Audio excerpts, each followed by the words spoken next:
ಮನುಷ್ಯ ಏನು ಮಾಡಕ್ಕಾಗಲ್ಲ ಅನ್ನೋ ಪರಿಸ್ಥಿತಿ. ವಯನಾಡಿನ ಭೂಕುಸಿತದಲ್ಲಿ ಮನೆಗಳು ಕುದುಗಿ ಹೋಗಿದ್ದಾವೆ. 2 NDRF ತಂಡಗಳು ಬೆಂಗಳೂರಿನಿಂದ ಬಂದಿದೆ ಅನ್ನೋದನ್ನ ಅಲ್ಲಿನ ನಿವಾಸಿ ಅಮೀನ್ ಅವರಲ್ಲಿ ಗ್ರಾಮ ಪಂಚಾಯತಿ ಸದಸ್ಯರು ಕೂಡ ಹೌದು, ಅವರು ನಮ್ಗೆ ಡೀಟೇಲ್ಸ್ ಕೊಟ್ರು. ಮನೆ, ಶಾಲೆ, ದೇವಸ್ಥಾನ, ಮಸೀದಿ ಎಲ್ಲ ಕೂಡ ಕೊಚ್ಕೊಂಡು ಹೋಗಿದೆ. ಸ್ಥಳದಲ್ಲಿ DC ಇದ್ದಾರೆ, ಸಚಿವರಿದ್ದಾರೆ, ಎಲ್ಲರೂ ಬಂದಿದ್ದಾರೆ. ಆದ್ರೆ ಕನೆಕ್ಟಿವಿಟಿ ಪ್ರಾಬ್ಲಮ್ ಆಗ್ಬಿಟ್ಟಿದೆ. ಅಲ್ಲಿ ಸೇತುವೆನೆ ಬ್ರಿಡ್ಜ್ ಕೊಚ್ಕೊಂಡು ಹೋಗಿದೆ. ಚಾಪರ್ಸ್ ಬಂದಿದೆ, 2 ಚಾಪರ್ಸ್ ಬಂದು ಹೆಲಿಕಾಪ್ಟರ್ ಮುಖಾಂತರನೇ ಅಲ್ಲಿ ರೆಸ್ಕ್ಯೂ ಆಪರೇಷನ್ ಮಾಡಬೇಕಾಗಿದೆ. ಟೆಂಪರರಿ ಬ್ರಿಡ್ಜ್ ಗಳನ್ನ ಕಟ್ಕೋತಾರೆ, ತಾತ್ಕಾಲಿಕವಾಗಿ ತೂಗು ಸೇತುವೆ ತರ ಹಗ್ಗ ಕಟ್ಟಿ ಏನೆಲ್ಲ ಸರ್ಕಸ್ ಮಾಡ್ಬೇಕಾಗತ್ತೆ.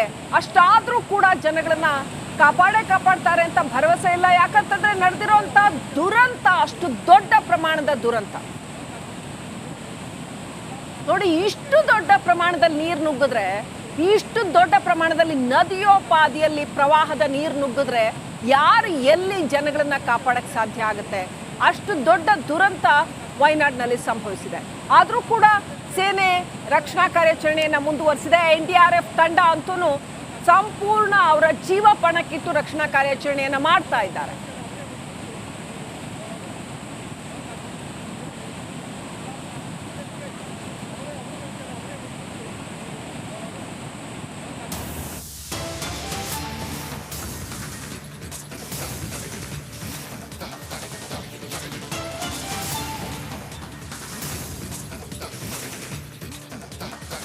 ಭೂಕುಸಿತ ಪ್ರದೇಶಕ್ಕೆ ಈಗ ನೌಕಾಪಡೆಯ ಸಿಬ್ಬಂದಿಯನ್ನು ಕೂಡ ರವಾನಿಸಲಾಗಿದೆ. ಕೆಸರು ಮಿಶ್ರಿತ ನೀರು ಸಾಕಷ್ಟು ರಕ್ಷಣಾ ಕಾರ್ಯಕ್ಕೆ ಅಡ್ಡಿ ಆಗ್ತಾ ಇದೆ. ಅಂತ ಒಂದು ಚಾಲೆಂಜಿಂಗ್ ಸನ್ನಿವೇಶದಲ್ಲಿ, ಸವಾಲಿನ ಸನ್ನಿವೇಶದಲ್ಲಿ ಹೇಗೆ ರಕ್ಷಣಾ ಕಾರ್ಯಾಚರಣೆ ಮಾಡುವಂತದ್ದು?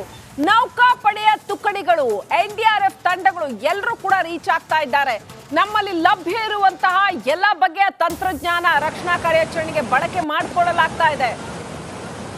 ರೈಟ್, ದೃಶ್ಯಗಳನ್ನು ನೋಡ್ತಾ ಇದ್ರ ಹೇಗೆ ಕಾರು ಕೊಚ್ಕೊಂಡೋಗಿ ತೇಲ್ಕೊಂಡು ಬಂದಿದೆ. ಅದು ಮತ್ತೆ ಯಾವ ರೀತಿನಲ್ಲಿ ಕೊಚ್ಕೊಂಡೋಗಿ ಎಲ್ಲಿಂದನೋ ಚೆನ್ನಾಗಿ ಕೊಚ್ಕೊಂಡು ಬಂದು ಎಲ್ಲೋ ಬಿದ್ದಿರೋಂತಹ ಕಾರು ನೋಡ್ತಾ ಇದ್ರ. ಆ ಪಕ್ಕದಲ್ಲಿ ನೀರಿನ ರಭಸ ನೋಡಿ, ಎಷ್ಟು ಫೋರ್ಸ್ಫುಲ್ ಆಗಿ ಹರಿತಾ ಇದೆ ನೀರು. ಇದು ಯಾವುದೋ ನದಿಯ ದೃಶ್ಯನ ನಾವು ತೋರಿಸ್ತಾ ಇಲ್ಲ, ಪ್ರವಾಹದ ನೀರು ವಯನಾಡಿನಲ್ಲಿ ಈ ರೀತಿ ಮನೆಗಳನ್ನ, ರಸ್ತೆಗಳನ್ನ ಕೊಚ್ಕೊಂಡು ಹೋಗ್ತಾ ಇರುವಂತಹ ದೃಶ್ಯ.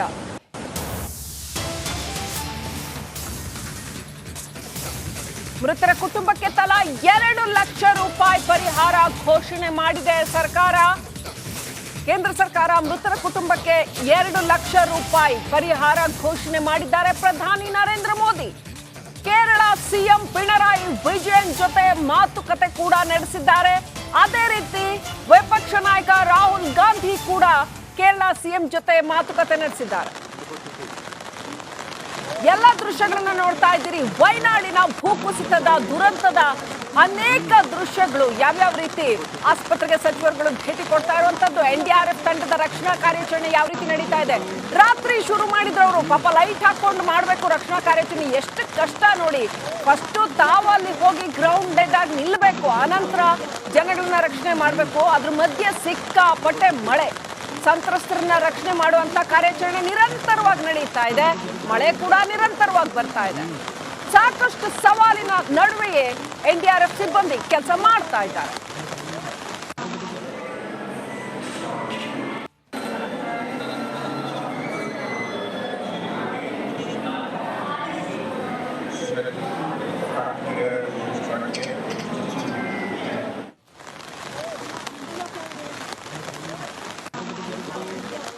ದೃಶ್ಯಗಳನ್ನ ನೋಡ್ತಾ ಇದ್ದೀರಿ.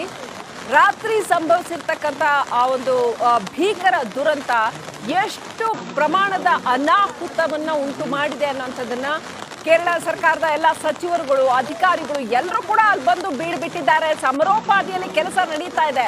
ಆದ್ರೆ ಆಗಿರೋ ದುರಂತಕ್ಕೆ ಹೋಲಿಸಿದ್ರೆ, ಆಗಿರೋ ಪ್ರವಾಹಕ್ಕೆ ಹೋಲಿಸಿದ್ರೆ ಇದು ಏನೂ ಅಲ್ಲ, ಸಾಲದು ಅನ್ನುವಷ್ಟರ ಮಟ್ಟಿಗೆ ದೊಡ್ಡ ಪ್ರವಾಹ ಉಂಟಾಗಿದೆ. ಅಷ್ಟರ ಮಟ್ಟಿಗೆ ದೊಡ್ಡ ಅನಾಹುತ ಉಂಟಾಗಿದೆ. ಎಲ್ಲಿ ಅಂತ ಕಳಿಸ್ಕೊಟ್ಟಿದೆ.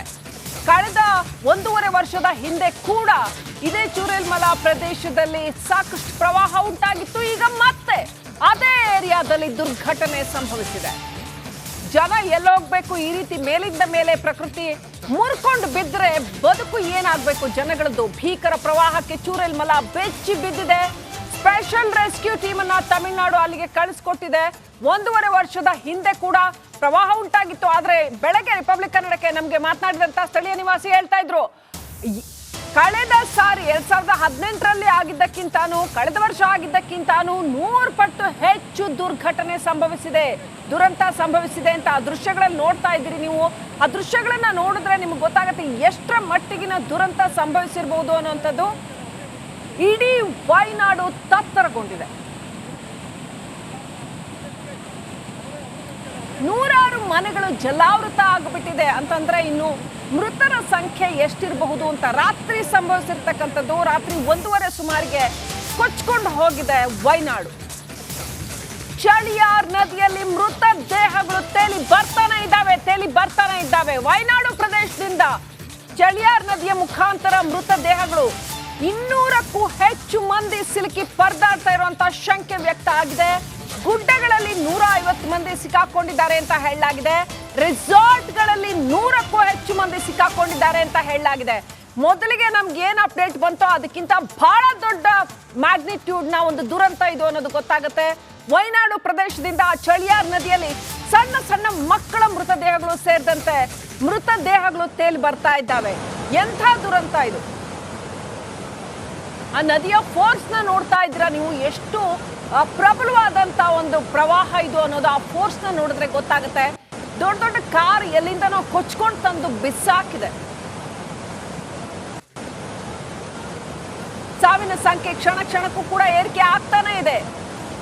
ಮೊದಲಿಗೆ 20-30 ಸಾವಿನ ಸಂಖ್ಯೆ ಅಂತ ನೋಡ್ತಾ ಇದ್ವಿ. ಈಗ ಸಾಕಷ್ಟು 100ರ ಹತ್ತತ್ರ ಆಗಬಹುದೇನೋ ಅನ್ನೋ ಶಂಕೆನೋ. ಇದು ರಸ್ತೆ, ಇದು ವೀಕ್ಷಕರೇ ನೀವು ನೋಡ್ತಾ ಇರುವಂತದ್ದು. ಅಲ್ಲಿಗೆ ಸಂಪರ್ಕ ಕಲ್ಪಿಸಬೇಕಿದ್ದ ರಸ್ತೆ ಭಾಗ ಯಾವ ರೀತಿ ಕೊಚ್ಕೊಂಡು ಹೋಗಿದೆ, ಹೇಗೆ ಅಲ್ಲಿ ನೀರು ನಿಂತಿದೆ, ಅಲ್ಲಿ ಹೋಗಕ್ಕೆ ಆಗಲ್ಲ, ಸಂಪರ್ಕನೇ ಇಲ್ಲ. ಇನ್ನು ರಕ್ಷಣಾ ಕಾರ್ಯಾಚರಣೆ ದೇವರಗತಿ ಅನ್ನುವಂತ ಪರಿಸ್ಥಿತಿ. ಡ್ರೋನ್ ದೃಶ್ಯಗಳನ್ನ ನೋಡ್ತಾ ಇದ್ದೀರಾ, ಎಷ್ಟು ದೊಡ್ಡ ಪ್ರಮಾಣದಲ್ಲಿ ಪ್ರವಾಹ ಇಡೀ ವಯನಾಡು ಭಾಗವನ್ನು ಆವರಿಸಿಕೊಂಡಿದೆ ಅಂತ. ಕನೆಕ್ಟಿವಿಟಿನೇ ಇಲ್ಲ ಅಲ್ಲಿಗೆ. ಈಗ ಎಷ್ಟರ ಮಟ್ಟಿಗೆ ಅಂದ್ರೆ ಏರ್ ಲಿಫ್ಟ್ ಮಾತ್ರ ಮಾಡಕ್ ಸಾಧ್ಯ, ಚಾಪರ್ಗಳನ್ನ ಕಳಿಸಿ ಏರ್ ಲಿಫ್ಟ್ ಮಾತ್ರ ಮಾಡಕ್ ಸಾಧ್ಯ ಅನ್ನೋಷ್ಟರ ಮಟ್ಟಿಗೆ ಬೇರೆ ಕನೆಕ್ಟಿವಿಟಿನೇ ಇಲ್ಲ. ಕನೆಕ್ಟಿವಿಟಿ ಎಸ್ಟಾಬ್ಲಿಷ್ ಮಾಡ್ಕೊಳ್ಳೋದೇನೆ ಬಹಳ ದೊಡ್ಡ ಸವಾಲಿನ ಕೆಲಸ. ಸೇನೆ ಅದನ್ನ ಮಾಡುತ್ತೆ, NDRF ಅದನ್ನ ಮಾಡುತ್ತೆ. ಮನೆ ಒಳಗೆ ನೀರು ನುಗ್ಗಿರೋ ದೃಶ್ಯಗಳು, ಇದು ರಾತ್ರಿಯ ದೃಶ್ಯಗಳು. ನಿನ್ನೆ ರಾತ್ರಿ ಈ ರೀತಿ ಇದ್ದಕ್ಕಿದ್ದ ಹಾಗೆ ಕ್ಷಣ ಮಾತ್ರದಲ್ಲಿ ಇಷ್ಟು ದೊಡ್ಡ ಪ್ರಮಾಣದಲ್ಲಿ ನೀರು ಮನೆಯೊಳಗೆ ಬಂದ್ರೆ ಜನರ ಪರಿಸ್ಥಿತಿ ಏನಾಗಿರ್ಬೋದು. ಮಳೆ ಅಂತೂ ನಿರಂತರವಾಗಿ ಹೊಡಿತಾನೆ ಇದೆ. ರಕ್ಷಣಾ ಕಾರ್ಯಾಚರಣೆಗೆ ಇದು ಕೂಡ ಬಲು ದೊಡ್ಡ ಸವಾಲು, ಬಹುದೊಡ್ಡ ಅಡ್ಡಿ.